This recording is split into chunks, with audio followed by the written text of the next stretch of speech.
अल्लाह जल्ला जलालहू अपनी जलालियत ऊंटे में दिखाई है जिथा नबियों दे मुनकर है 98 ना रहमत है ते एक ना कहार है।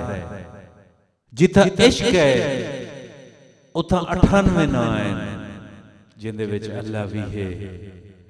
जिंदे विच रऊफ भी है, जिंदे विच रहीम भी है, जिंदे विच करीम भी हैं, जिंदे विच मालिक भी हैं, जिंदे विच कद्दूस भी हैं, जिंदे विच जब्बार भी हैं ते एक ना कहार दा है। ओ अगर ऐ ते मुनकरें वास्ते है, एक ना कहार है ते फिरौन वास्ते है, एक ना कहार है ते नमरूद वास्ते है, एक ना कहार है ते हामान वास्ते है, एक ना कहार है ते अबू जहल वास्ते।